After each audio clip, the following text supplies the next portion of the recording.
The most powerful weapon in our time and age is the entertainment industry, Hollywood. The most powerful weapon of our time and age is the entertainment industry, Hollywood. So many millions of young men and women have idolized those celebrities of Hollywood. They have become almost a god and a goddess. And don't they reveal that on their evil rituals that they do on those stages? Don't they? Look at the way they dress. Look at the way they behave, the way they walk, twistings, and the way they talk. Absolute destruction. I was going to say something else. Absolute destruction. Entertainment comes through the back door of the person's imagination and messes it right up. Wow. Wow. Did you know, my beloveds, imagination influences your subconscious mind. I don't have the time to go through it all. Imagination influences your subconscious mind. Did you know, my beloved, we do not have control one bit on our subconscious mind. We only have control on the rational conscious mind. The subconscious asleep, conscience awake. This rational conscious mind is the one we use to manage our day-to-day affairs. What controls and influences the conscience is the subconscious mind.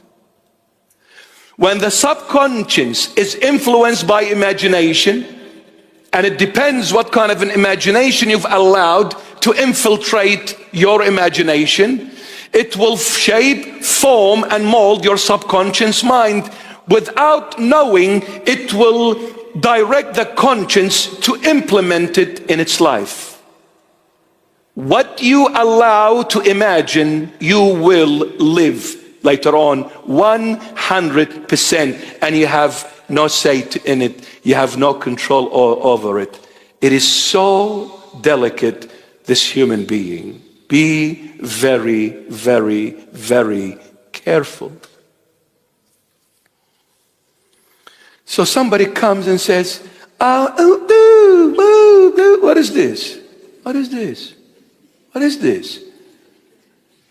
I love you, you love me. Just get a life, man.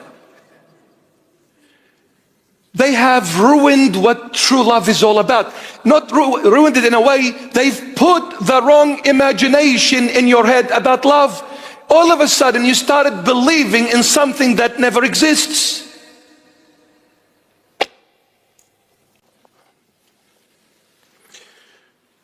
Romeo and Juliet. What a love story, right? So poor Romeo comes at night time with a little pebble, and he looks like he's better than Michael Jordan. He just hits that window, that glass, bang. And then Juliet, she pretends that it's not her sweetheart, her knight coming on a horse. So, who's there? I'm scared. Juliet, it is me. Bing. And then Juliet comes out, oh, I was never expecting you to do that.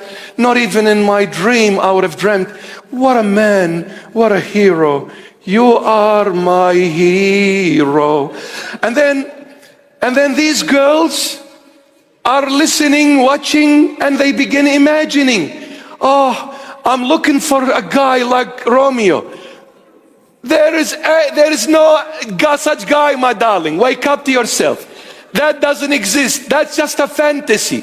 Romeo will have his moments. Well, he will break that window if you don't listen to him. Instead of throwing the stone at the window, he'll throw it at your head.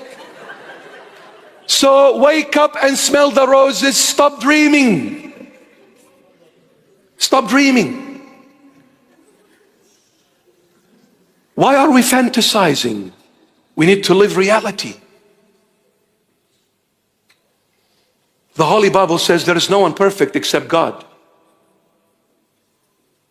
So if you're looking for a perfect person, you better find Jesus Christ, because you won't have any other options available. It's only Him, the perfect one. He's the only one. Entertainment is very dangerous. If you listen to my advice, cut yourself from anything to do with Hollywood. Period. Chop it off. It's nothing but poison. And I want them to hear this, because Satan implemented it as a tool to infiltrate the back door of the human imagination. Generations have been destroyed by this. And it's nothing but one big lie. Where is Michael Jackson? Where are all the celebrities? I'm not mentioning names, meaning I'm talking about them. I'm praying for them. But just watch and see what happened to them at the end. Somebody started in a church choir. What happened to them? What happened to them? You see, when you leave God, what happens? What does it benefit a man if he gains the whole world, but at the end loses himself? Wouldn't it have been better for Michael to remain in that church choir and not be known by nobody? Wouldn't it have been better for Whitney Houston to do the same, and Mariah Carey to do the same, and everyone? And what are these Hollywood celebrities? If God is not in your heart, you are a nothing chasing a nothing. You'll end up nothing. Nothing. People today, they cheer you up. People today, they salute you. Tomorrow they will ignore you and deny you, and they won't even care about you.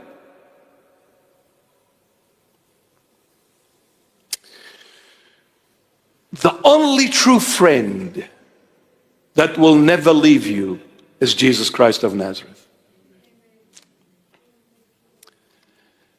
He is known never to fail. He is known for it. He is known for it. He is known never to fail, even when it is impossible. He came to the grave where this man was put in it for 4 days, rotted in the grave, meaning it is now impossible for this person to come back to the living. But when the Lord showed up, Lazarus, come forth. Lazarus came forth.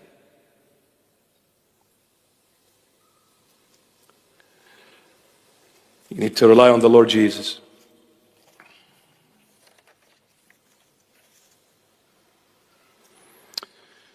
Entertainment industry comes to the back door of the imagination and messes the reason up completely. Your rational mind is gone. But the problem is, imagination is so sacred. It's a God-given gift. And imagination is one of the senses of the spirit.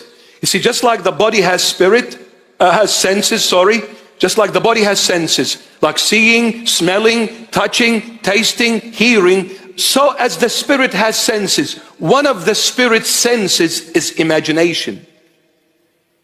That's why it is sacred. It is from God. Just watch a little child. Sit and talk to a little child. The way they talk to you, the way they ask you questions, you are blown away by their imagination. It is so beautiful and so fulfilling just watching this child imagining things. Amazing. Why? Because their imagination hasn't been infiltrated by evilness as yet. The hard drive is still clean. There is no bugs in it for it to crash like us. It's still innocent. Imagination is pure at its purest, stage in the child. That's why you talk to a child, you forget all your problems, all your worries, all your issues. They make you laugh and you were the most miserable person. But you look at a child, the way they behave, the way they imagine things, the way they talk, they have turned that grumpy face into a very big smiley face. Why? Because their imagination is pure. Their angels see the face of my Father, the Lord Jesus said. The angels see the face of my Father, meaning when the angels report to God what this child is doing, they go like with their head up because the child hasn't done anything wrong. But if he reports us to God, he goes with his head down because it's full of ugly things. He's too embarrassed to speak to God and say, God, look, this guy's done this and this and this. But the angel goes happy to God when he reports this little child to God, because pure, innocent child. And don't they put a smile on your face? Man, the other day, after a Bible preach, she was an Assyrian, this family came and they had this little girl with them, so chubby. Oh, they're cute. You just want to pinch them, you know. That's why I want to pinch the Lord Jesus. So, did you get that one? Good. All right. For those who, yeah. Anyway, so this little girl, first time I'm seeing them in the church, this little girl came out excited. Just that smile on the face made me melt. Like I just, this is irresistible. And then she went even much further than that. She came running, her head got to my knee. This was how high she was, like her head to my knee. She came running and hugged me from my legs. My heart just dropped. That's it. I was captivated. I said, I'm all yours, baby. I had to go down and kiss her feet, kiss her beautiful little hands, angelic hands. Breathtaking. Breathtaking. But somebody said about children this. He said there are certain people, they spread joy and happiness wherever they go and whenever they go. Did you get that one? There are certain people that spread joy and happiness wherever they go and whenever they go. Children are those people. They come, they turn that house environment to a very happy one.